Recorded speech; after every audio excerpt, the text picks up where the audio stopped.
Hi, Devlin here, and welcome to another Misunderstood Movies. Before we begin, I remind people this is my opinion and belief. You can disagree with me, and please comment if you do or don't in the comment section below. But please be nice about it. We're all movie fans here, and that's what truly is important. So be respectful to all.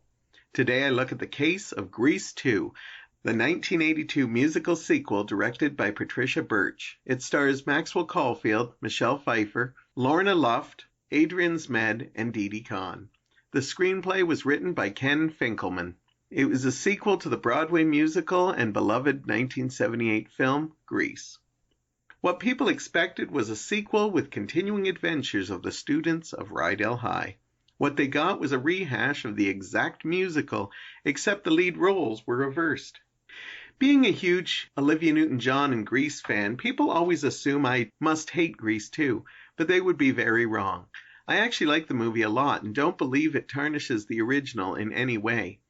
The actual plan for the sequel was to have all the cast from the '78 version return, but when John Travolta and Olivia Newton-John passed on the idea, they decided to scrap everything and start with a brand new story a few years later that took place at Rydell High. Some of the teachers from the first would return and Didi Conn as Frenchie would be back, but besides that, everything would be all new. That's Grease 2's biggest problem, though. Instead of an all-new story, they just twisted the leads and made a male nerd fall for a pink lady and gave us the exact same movie. Critics and fans turned on the production immediately, and it became a box office dud. It even hurt the careers of many of the actors, except Michelle Pfeiffer and Chris McDonald, who walked away unscathed.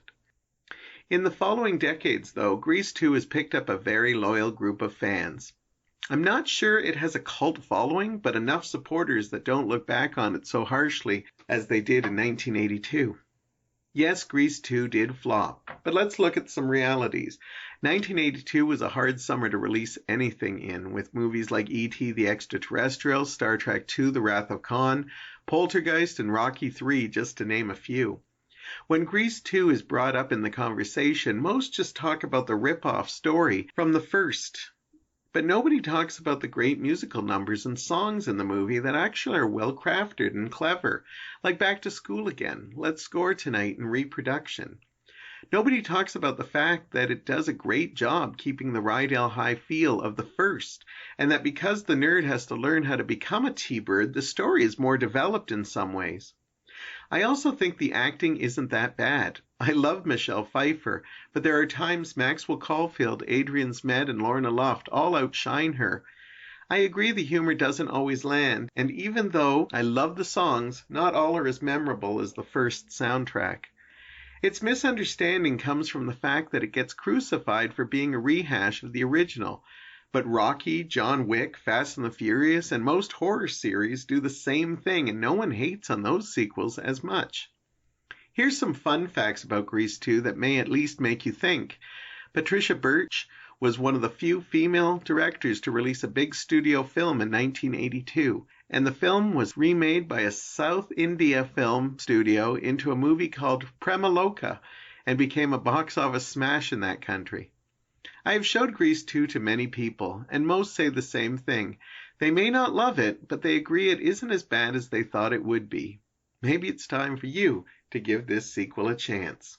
Now let me know what you thought in the comments, and let's have a conversation about this movie. Are you one of those who thought this film was just a rip-off sequel in an attempt to cash grab?